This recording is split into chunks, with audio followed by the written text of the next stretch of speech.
Years after the Aceh attacks, Singapore continues to flounder, but there are still bouts of curiosity and interest. Since the 17th century, the Dutch have been aggressively building the monopoly in the East Indies. In a bid to break the Dutch stronghold, a 38-year-old British officer from the East India Company set sail into the eastern seas on board the Indiana. His name is Stamford Raffles, and he is determined to find that one free port on the seas.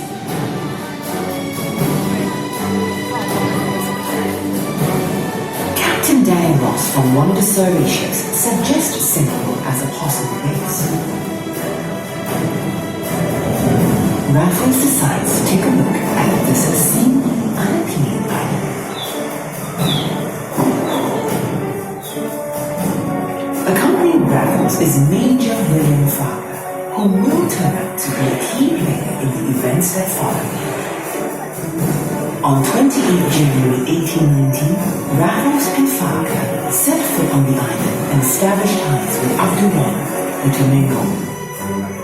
Raffles and Farquhar craft a treaty of friendship and alliance to formalize British presence on the island. The Singapore Treaty is signed on 6 February at an elaborate ceremony appointing Tunku Long as the new Sultan of Singapore and permitting the British to set up a trading post on the island. In 9 days, Raffles and Farquhar changed the destiny of the region. And the vision Raffles has of Singapore as a great commercial emporium begins to take shape. Over the next 4 years, it will be Farquhar who shapes the growth of Singapore, from clearing mangrove swamps to constructing aqueducts for water supply to building roads and bridges. He is also credited with ridding the town of rats. Farquhar's strategy to invite skilled and enterprising tradesmen works, as the Malays and Chinese from Malacca turn out with ducks, chickens, and vegetables to sell. While his efforts to clean up and build a new town win the respect and admiration of the migrant settlers, Farquhar diverges from Raffles' instructions, leading to an eventual falling out between them. Raffles excludes Farquhar and sets up a committee to look at a plan for development. This leads to the Jackson Plan, named after Lieutenant Philip Jackson, who organizes the settlement and population along more orderly but segregated lines.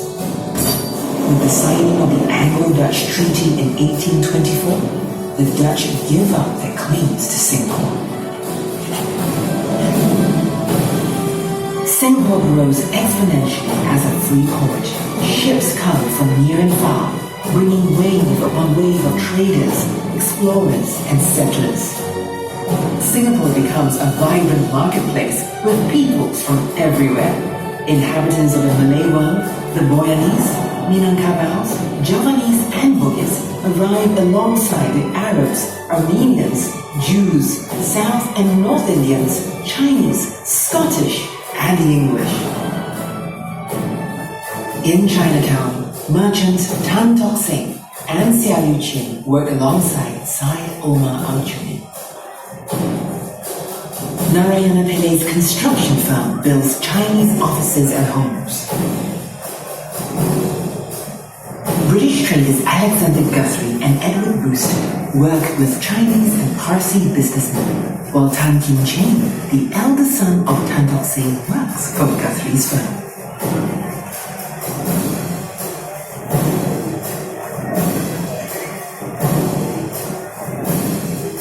Hajar Fatima's vast land holdings are leased to the Chinese businessmen for spice farming. Munshi Abdullah comes from Malacca and is the writer who provides an extensive record of Singapore's early history. It is a golden era for Singapore, the little island of opportunity, and as tomorrow edges closer, the horizon looks brighter and even more promising.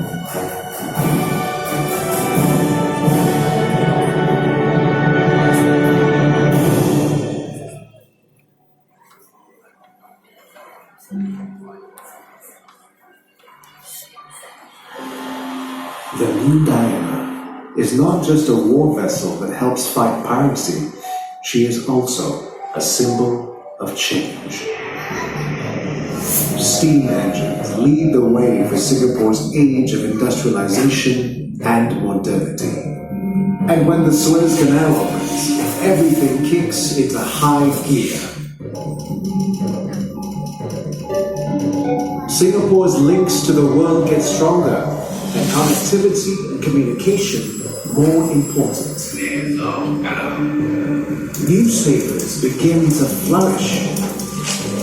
One outstanding figure is Yunus Abdullah, first editor of the Utusan Melayu and a major champion for Malay education.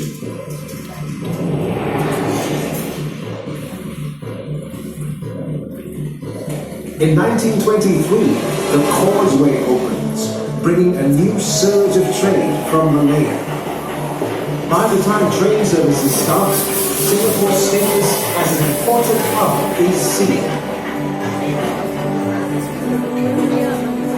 With her strategic position and hard-working dock coolies, Singapore becomes the perfect global port. Singapore is also a regional center for Muslim pilgrims, led by companies like Elsinore Steamship. With every new connection comes improvements to city life. Businessman Tan Kim Seng starts an initiative to provide public waterways and later has a fountain erected in his name.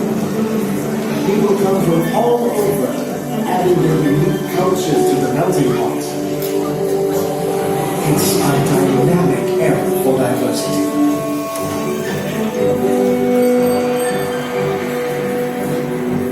This cosmopolitan city works hard and plays hard. After work, people flock to bars and nightclubs and the seductive amusement parks.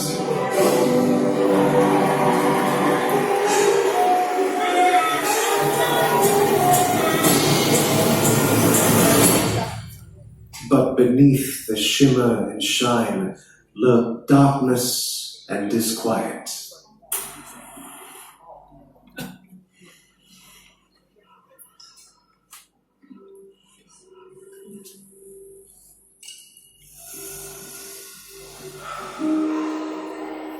To cope with pains, coolies behind Singapore's success story turn to opium, a trade which the British established and profited from.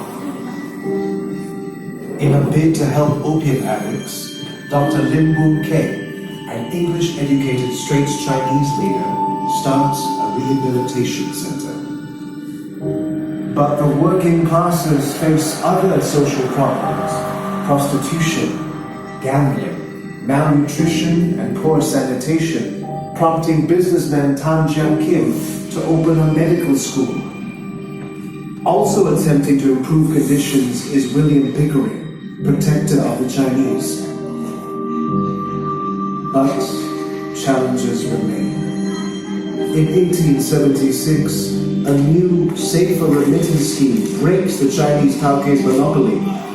Seen as colonial profiteering, it sparks violent riot. In 1915, another deadly event shatters Singapore. Sepoy soldiers being redeployed to Hong Kong worry that they will end up fighting fellow Muslims at the Western Front. Fanning this misinformation, coffee shop owner Qasim Mansour and the German prisoner of war Julius Lauterbach trigger off the 1915 Singapore Mutiny. Accounts record that the week-long mutiny results in 49 deaths, 56 mutineers killed, and 47 others executed.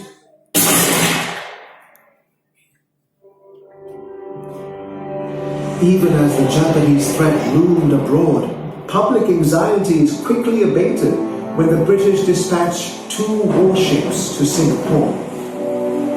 Perhaps there is nothing to worry about.